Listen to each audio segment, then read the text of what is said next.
It's amazing that I was on this stage 10 years ago. A decade later, Mr. Kravitz, Mr. Dorsey, how are those fastballs?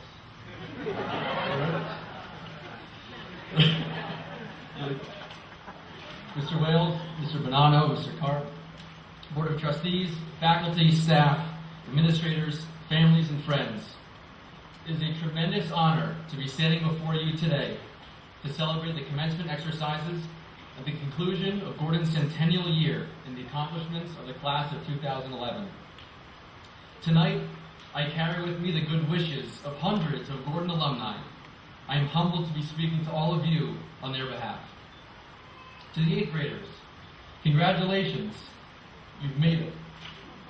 Today we honor your fine record of learning, of contributions to the Gordon community, of friendship with one another, and we honor the legacy that 36 of you will leave behind as you march onward from Maxfield Avenue.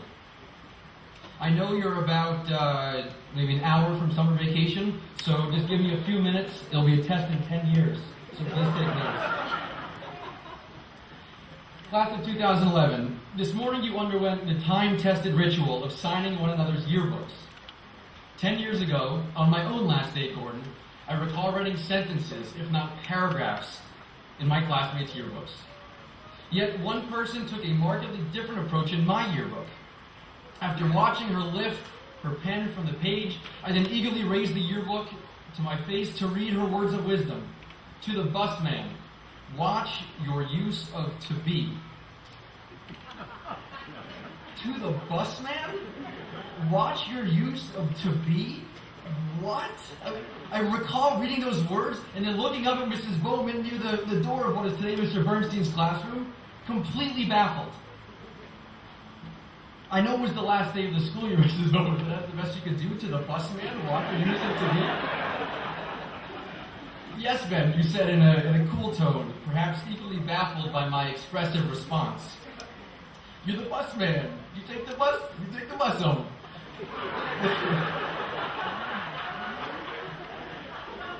She was right. During the winter months of my 8th grade year, I said, enough is enough, I'm done with basketball.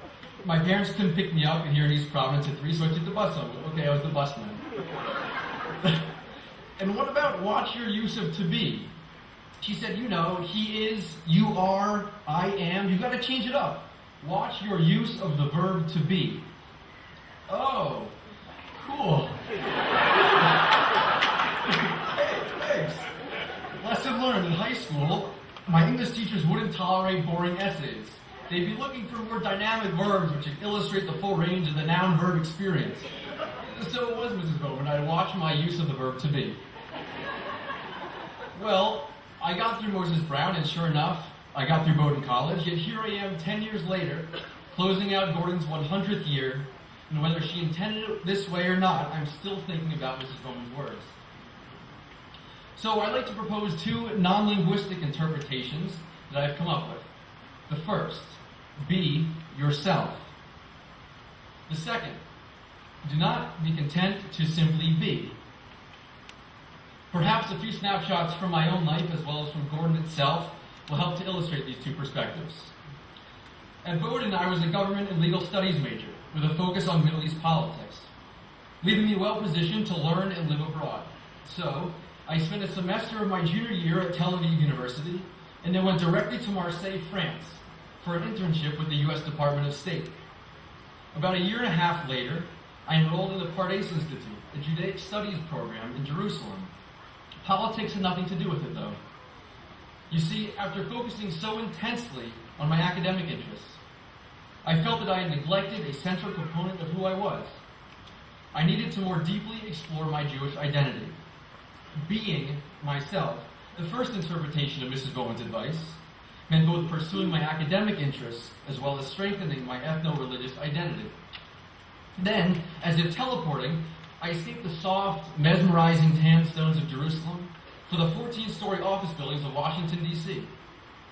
I would resume my exploration of Middle East politics at a think tank, directly impacting our country's Middle East policy. I researched the drivers of violent extremism, how to prevent the spread of its ideology, how to hinder the transfer of funds to the bank accounts which fuel it. Working with senior researchers, I constantly sought higher levels of nuance, and the complex world of U.S. foreign policy. And then in January, something truly unexpected happened. I got off a plane in Kabul. That's right, Kabul, Afghanistan. Thinking back to the second interpretation, I'm guessing Mrs. Bowman never imagined that do not simply be could be translated into the local language of Dari. But here I am, a Gordon graduate working for the Department of Defense for a task force, where I assist in the development of Afghanistan's energy and banking sectors. At the task force, it's about building trust with our partners, implementing sustainable and transparent solutions, and bridging cultural difference to pursue mutually desirable aims, namely building an economically sovereign Afghanistan. Without knowing it, I think Mrs. Bowman's advice has been the foundation of this journey all along. You see, Gordon taught me that it is not enough to passively observe the world around me. Apathy is not an option. Meaning and fulfillment result from active engagement in the endeavors we face, from exploration and questioning and adventure. And that grammatical wisdom was a call to seek knowledge and find inspiration in others. Of course, this yearbook advice did not forbid the use of to be. It merely cautioned against its overuse. Here, perhaps, we learn that we must be ourselves, even if it means moving halfway around the world to do so. Now I'd like to consider how Gordon fits in. Beginning with Dr. Helen West Cook, our beloved school has never been content to be, or to follow the crowd, refusing to accept the rigid approach to schooling so characteristic of education in the early 20th century.